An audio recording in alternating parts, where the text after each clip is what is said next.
تفسیر قرآن پر مبنی پروگرام قول اللہ میر عدیل عارف کی جانب سے۔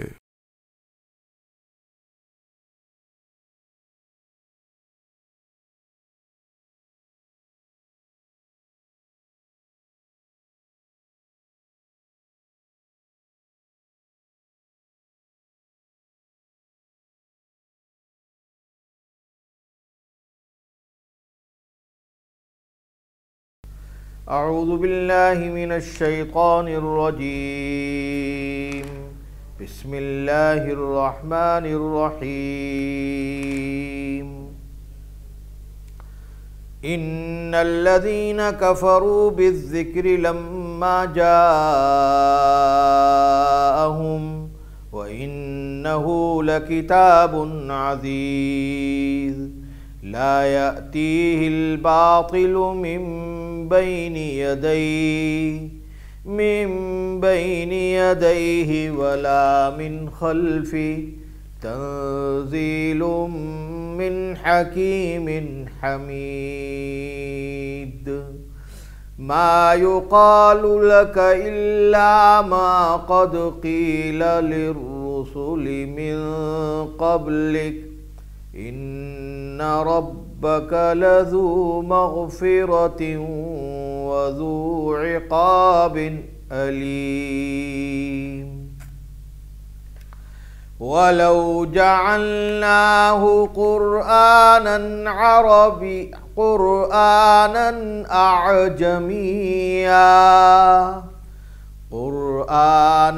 أعجميا لقالوا لولا فصلت آياته أأعجمي وعربي قل هو للذين آمنوا هدى وشفاء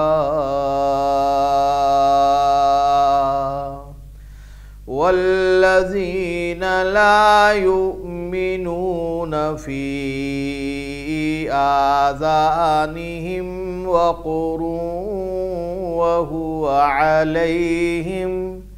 وهو عليهم عمى أولئك ينادون من مكان بعيد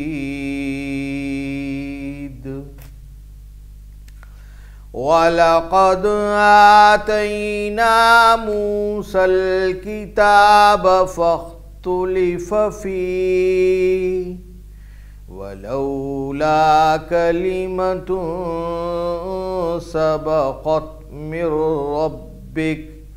من ربك لقضي بينهم وإنهم لفي شك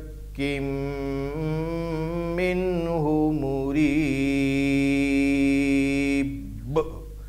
من عمل صالحا فلنفسه ومن أساء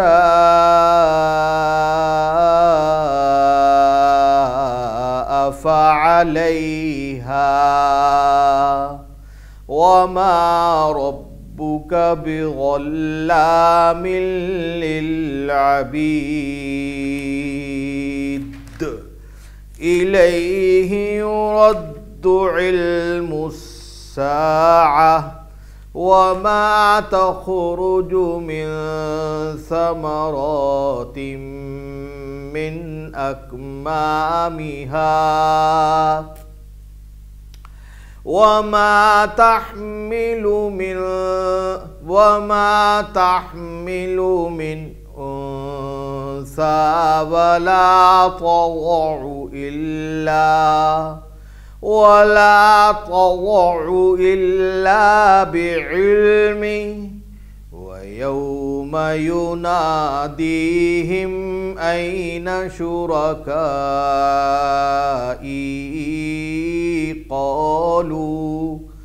قالوا آذناك ما منا من شهيد آمنت باللہ صدق اللہ مولانا العظیم۔ برادران محترم، میرے عزیز دوستوں، بزرگوں، ساتھیوں اور میری معزز خواتین و حضرات، السلام علیکم ورحمۃ اللہ تعالی وبرکاتہ۔ ابھی جو میں نے آپ کے سامنے سورہ حمیم سجدہ کی کچھ آیات کی تلاوت کی ہے، اس کی تفسیر پیش نظر ہے اور اس کا ترجمہ پیش نظر ہے۔ فرمایا ان آیات کے اندر، اور یہ آخر کا حصہ ہے جو کہ آپ کے سامنے پیش کیا جا رہا ہے، فرمایا کہ ان الذین کفروا بالذکر لما جاءہم، جو لوگ منکر ہوئے نصیحت سے، جب ان کو نصیحت کی جاتی ہے لیکن وہ نصیحت نہیں سنتے، انکار کرتے ہیں، جب ان کے پاس نصیحت کی بات آتی ہے، یعنی قرآن کریم کی آیات آتی ہیں، پڑھی جاتی ہیں، ان کا ترجمہ کیا جاتا ہے، ان کا مطلب بتایا جاتا ہے، تو وہ اس کے منکر ہوتے ہیں، سنتے نہیں ہیں، یا سنتے ہیں تو مانتے نہیں ہیں۔ وَإِنَّهُ لَكِتَابٌ عَزِيزٌ، اور در حقیقت یہ ایک ایسی کتاب ہے جو کہ نادر ہے، ایسی کتاب مل نہیں سکتی، نادر کتاب ہے، ایسی اس کتاب کا اور کوئی اس کا وجود نہیں ہے، یہ کتاب نادر ہے۔ نادر کہتے ہیں کہ اس کا بالمقابل یا اس جیسا پایا ہی نہ جائے، اس کو اس وقت کہا جاتا ہے کہ یہ چیز نادر ہے۔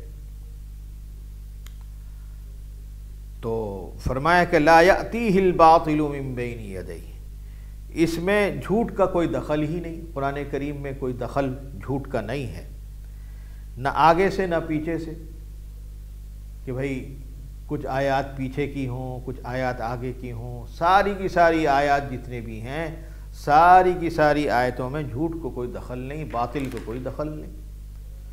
تنزیل من حکیم حمید، یہ اللہ تعالیٰ کا اتارا ہوا ہے جو حکمتوں سے پر ہے، اور حکمتوں سے پر ہے اور حکمت والے کی جانب سے ہے، تعریفوں سے پر ہے اور تعریف والے کی طرف سے ہے، یعنی حکمت کی باتیں بھی ہیں اور قرآن کریم میں ایسی باتیں بھی ہیں جو کہ تعریف والی ہیں۔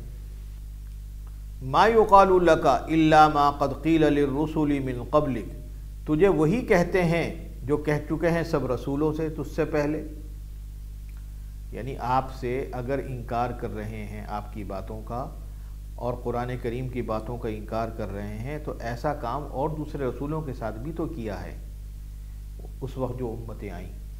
ان ربک لذو مغفرۃ وذو عقاب علیم، اور تیرے رب کے ہاں معافی بھی ہے اور سزا بھی ہے دردناک۔ وَلَوْ جَعَلْنَاهُ قُرْآنًا أَعْجَمِيًّا، اور اگر ہم اس کو کرتے قرآن عجمی زبان میں تو کہتے کہ لولا فصلت آیاتُ، تو اس کے اندر کیوں کھولی گئی باتیں، عجمی زبان کے اندر کیوں اتارا گیا؟ اعجمی و عربی، کیا اوپری زبان، کیا عجمی زبان کی کتاب ہے اور عربی لوگ ہیں؟ اس وقت یہ اعتراض کرتے کہ عربی لوگ ہیں اور عجمی زبان کے اندر کتاب اتاری گئی۔ قل هو للذین آمنوا ھدی وشفاء، آپ کہو، آپ کہہ دیجئے، ارے بھائی بات تو یہ کہ قرآن جو ہے نا یہ ایمان والوں کے لیے ہے، جو ایمان والے ہیں ان کے لیے، وہ اس فکر میں نہیں ہے کہ یہ عجمی زبان میں ہے یا عربی زبان میں ہے، ایمان والوں کے لیے اس کے اندر ہدایت بھی ہے، اور ان کا جو روگ ہے دلوں کا اس کو بھی دور کرنے والا ہے۔ جیسے کہ آج میں ایک جگہ پڑھ رہا تھا کہ قرآن کریم جب بھی کوئی غم پیش آئے تو قرآن کھول کے بیٹھ جاؤ، غم دور ہو جائے گا۔ تو غم دور کرنا ہے اگر تو پھر قرآن پڑھو، قرآن کی تلاوت کرو، اس کے معنی دیکھو، اس کے ترجمے پہ غور کرو، اس کی حکمتوں پہ غور کرو، اور ان آیات پہ غور کرو۔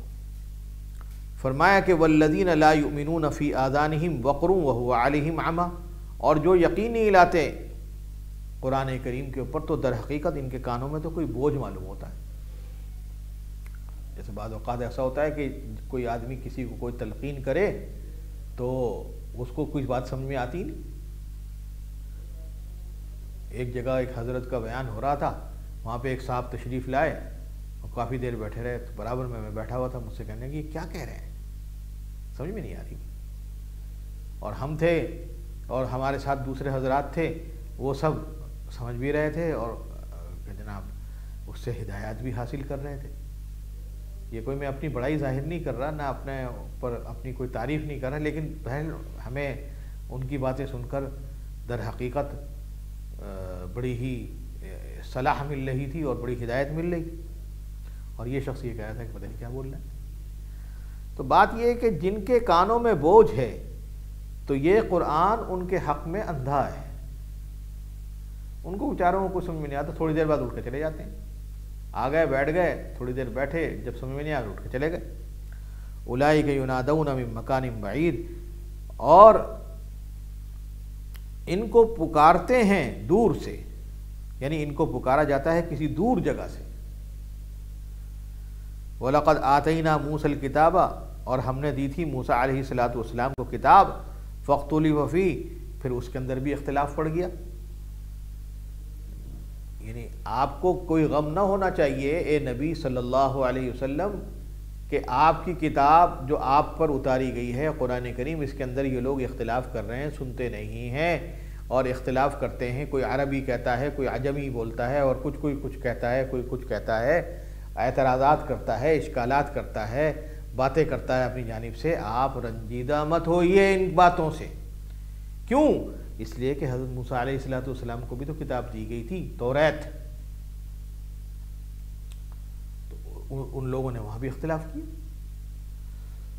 تو بات یہ ہے کہ وَلَوْلَا كَلِمَةٌ سَبَقَتْ مِن رَبِّكَ لَقُضِيَ بَيْنَهُمْ، اگر نہ ہوتی ایک بات جو کہ پہلے ہو چکی آپ کے رب کی جانب سے تو ان کے حق میں فیصلہ ہو جاتا. یعنی ایک بات فیصلہ ہو چکا کہ قیامت میں فیصلہ ہوگا، قیامت تک ان حضرات کو دیکھا جائے گا، ڈھیل دی جائے گی، پکڑ بھی لیا جائے گا، ڈھیل بھی دی جائے گی، لیکن اصل فیصلہ قیامت میں ہوگا. وَإِنَّهُمْ لَفِي شَكٍّ مِّنْهُ مُرِيبٍ، وہ ایسے دھوکے میں ہیں اس قرآن سے جو ان کو چین نہیں لینے دیتا. آگے فرمایا کہ من عمل صالحا فلنفسہ، اب بات یہ ہے کہ جس نے بھلائی کی سو اپنے نفس کے لیے کی. اللہ پہ کوئی احسان نہیں ہے، کوئی جتانا بھی نہیں چاہیے. جیسے بعض لوگ ہوتے ہیں ذرا سا کوئی احسان کر دیں، کوئی کام کر دیں تو 4 عالم میں گاتے پھرتے ہیں، 4 عالم میں اس کی شہرت کرتے پھرتے ہیں. ارے بھائی، آپ کو اللہ تعالیٰ نے دیا، آپ نے اللہ کی راہ میں لگا دیا، تو اس کو گانے کی کیا ضرورت ہے؟ اس کو زور زور سے اس کی آواز لگانے کی کیا ضرورت ہے؟ اس کی شہرت کرنے کی کیا ضرورت ہے؟ تو جو کوئی آدمی بھلائی کا عمل کرتا ہے تو اپنے لیے کرتا ہے، اپنا ہی فائدہ اٹھاتا ہے، اپنے ہی کو فائدہ اس کا پہنچتا ہے. ومن اساء فعلیہا، اور جو کوئی برائی کرتا ہے وہ بھی اسی کے اوپر ہے. وما ربک بظلام للعبید، اور تیرا رب ایسا نہیں کہ ظلم کرے اپنے بندوں پر. ایک آدمی ہے کہ جو اچھے ہی کام کر رہا ہے اور اللہ کرے اس پر ظلم، اور ایک آدمی ہے وہ جو برے کام کر رہا ہے، اللہ کرے اس کے ساتھ احسان، اللہ کرے اس کے ساتھ اچھائی. ایسا نہیں ہوتا. ارے بھائی، جو اچھا عمل کرے گا وہ اچھی باتیں پائے گا، اچھی چیزیں پائے گا، اور جو برا عمل کرے گا تو کچھ دنوں کے لیے شاید اس کے ساتھ ڈھیل ہو جائے، لیکن پکڑا تو جائے گا. دنیا میں بھی پکڑا جائے گا، آخرت میں بھی پکڑا جائے گا. اللہ تعالیٰ ظلم نہیں فرماتے.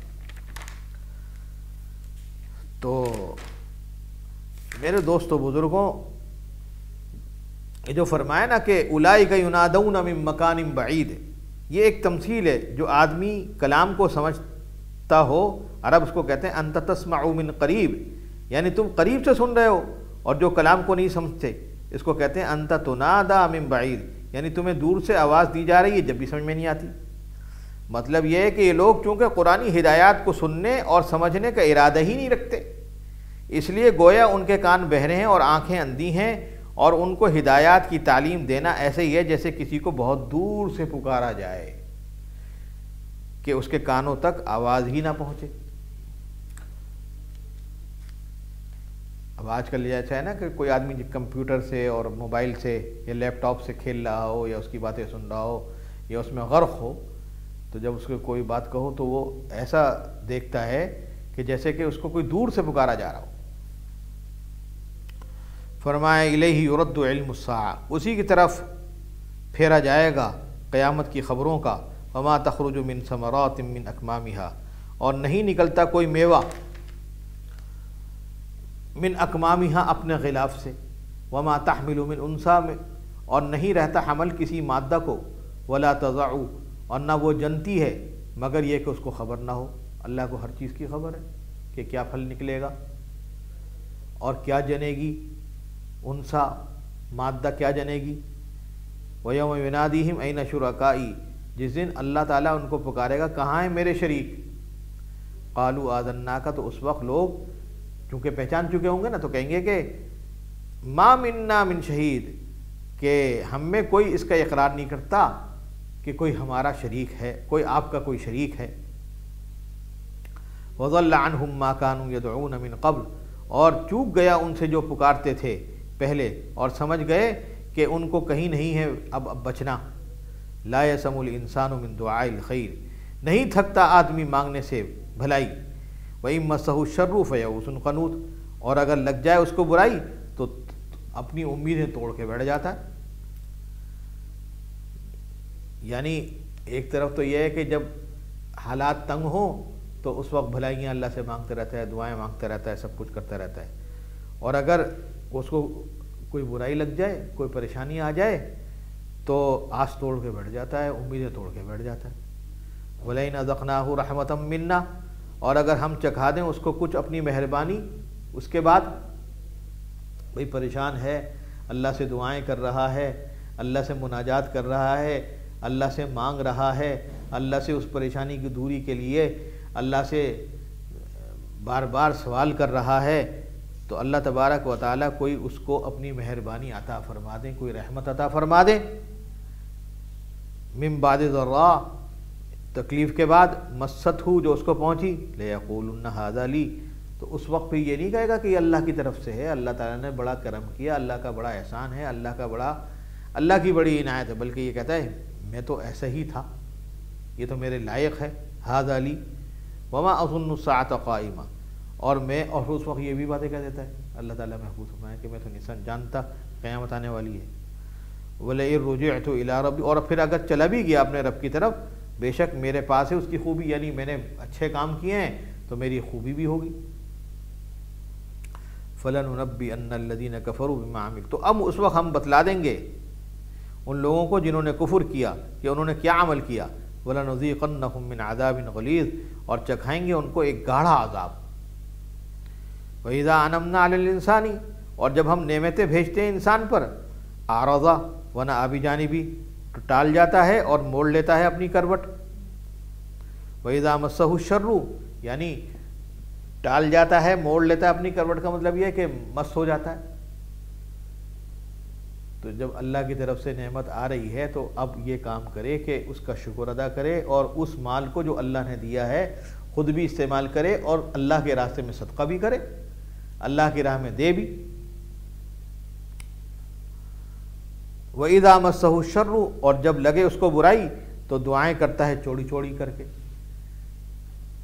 تو اب جناب عالی کہنے کا مقصد یہ ہے کہ کافر انسان کی خصلت یہ ہے کہ جب اللہ تعالیٰ اس کو کوئی نعمت اور دولت اور عزت اور عافیت دیتے ہیں تو اس میں مست اور مگن ہو جاتا ہے، اور حقیقت جس نے اس کے ساتھ کی، منعم حقیقی اللہ تعالیٰ سے، اور زیادہ دور ہو جاتا ہے، تکبر بڑھ جاتا ہے، غفلت بڑھ جاتی ہے، اور جب کوئی مصیبت پیش آتی ہے تو اللہ تعالیٰ سے لمبی لمبی دعائیں مانگنے لگتا ہے۔ لمبی دعا کو اس جگہ عریض یعنی چوڑی سے تعبیر فرمایا، جس میں زیادہ مبالغہ ہے، کیونکہ جس چیز کا عرض بڑا ہو اس کا طول اس سے زیادہ بڑا ہوتا ہے۔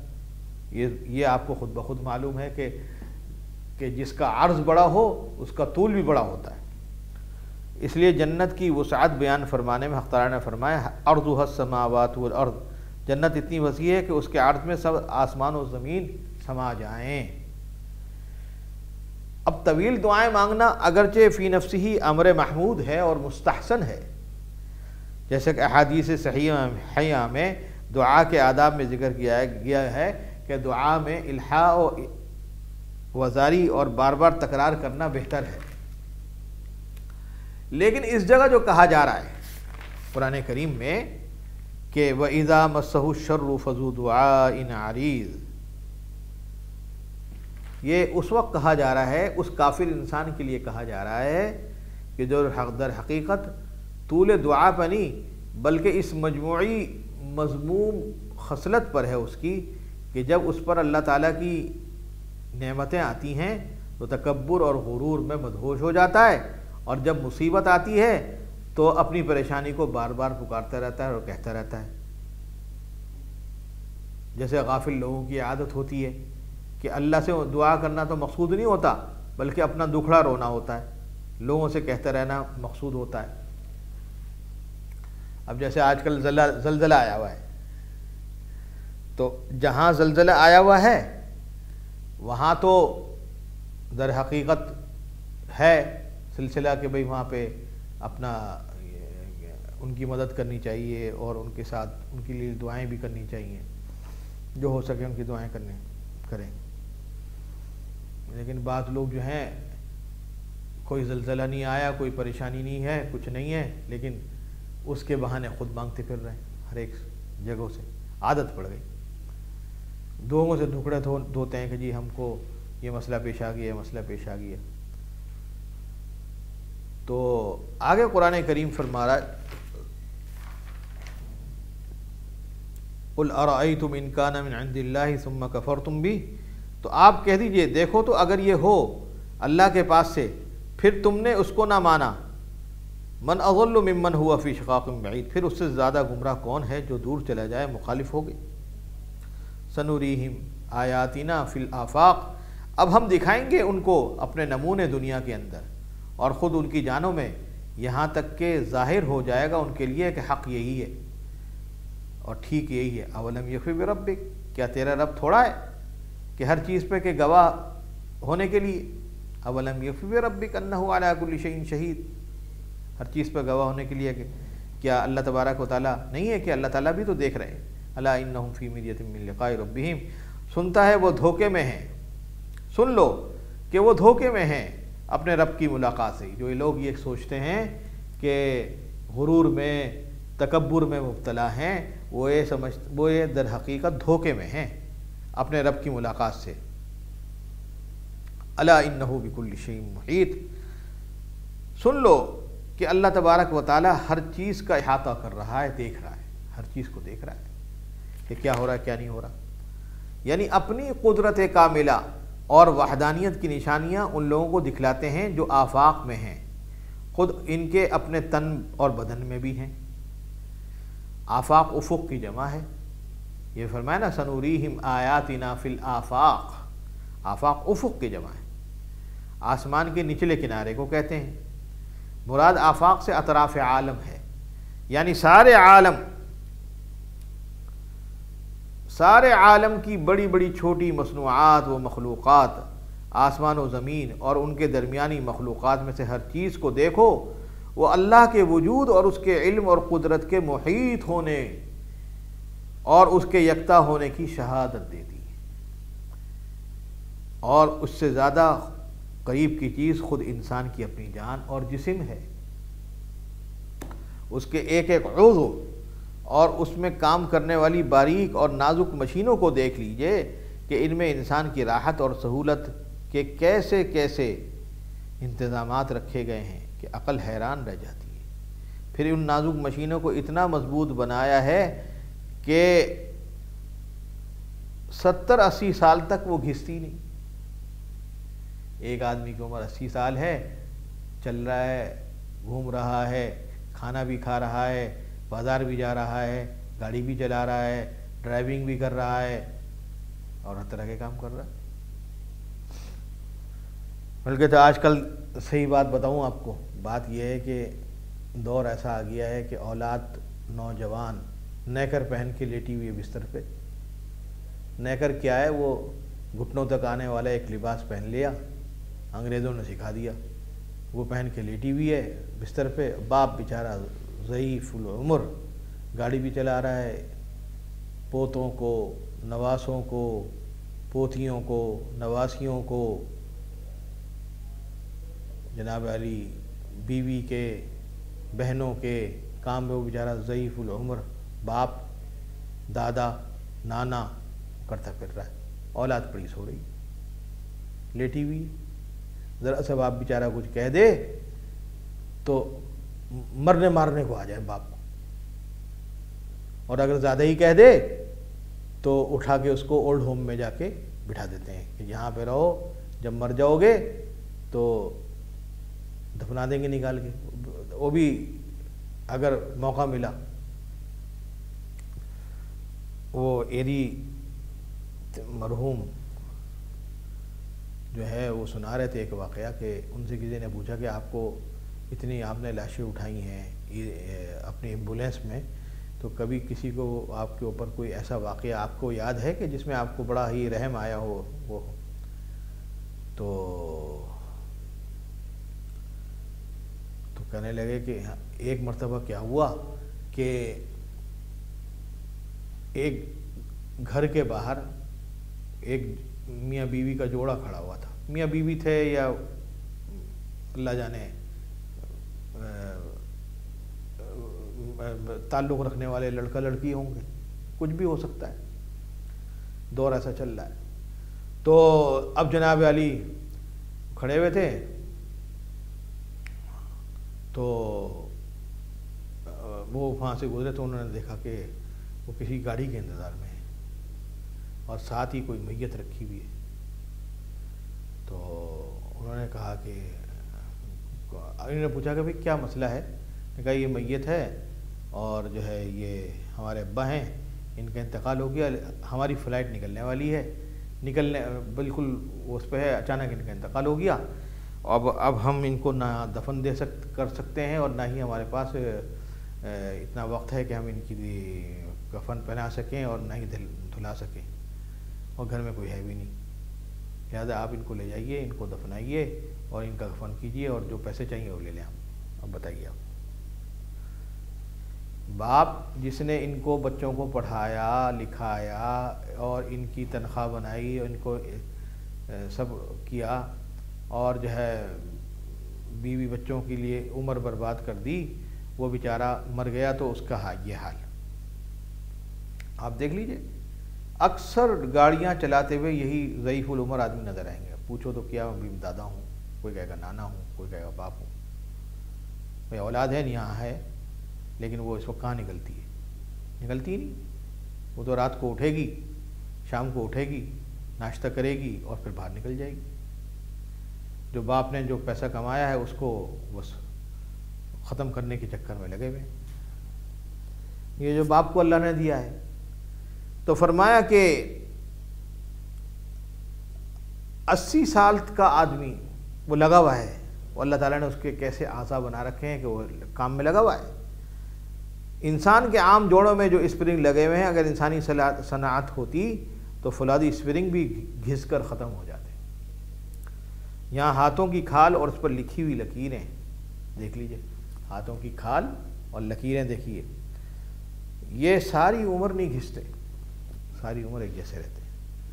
حق جن میں کوئی ادنا اور عقل اور شعور کا آدمی ذرا تھوڑا سا بھی غرور کرے، غور کرے، تو اس یقین پر مجبور ہوگا، یہ یقین کرنے پہ مجبور ہو جائے گا کہ یہ ساری کی ساری چیزیں پیدا کرنے والی کوئی ایسی ذات ہے جس کے علم اور قدرت کی کوئی انتہا نہیں ہے۔ ہم اس کی قدرت جو اس کے پاس ہے، اس کے پاس جو علم ہے، اس تک اتنا سا بھی نہیں پہنچ سکتے، ذرا سا بھی نہیں پہنچ سکتے، اور جس کا مثل کوئی ہو ہی نہیں سکتا۔ سبحان اللہ و بحمدہ، سبحان اللہ العظیم، سبحان اللہ و بحمدہ، سبحان اللہ العظیم، سبحان اللہ و بحمدہ، لا الہ الا اللہ محمد رسول اللہ، لا الہ الا اللہ محمد رسول اللہ۔ اللہ تعالی ہم سب کو صحیح معنوں میں توحید پر عمل کرنے کی توفیق عطا فرمائے۔ وآخر دعوانا الحمدللہ رب العالمین۔ تفسیر قرآن پر مبنی پروگرام قول اللہ میر عدیل عارف کی جانب سے۔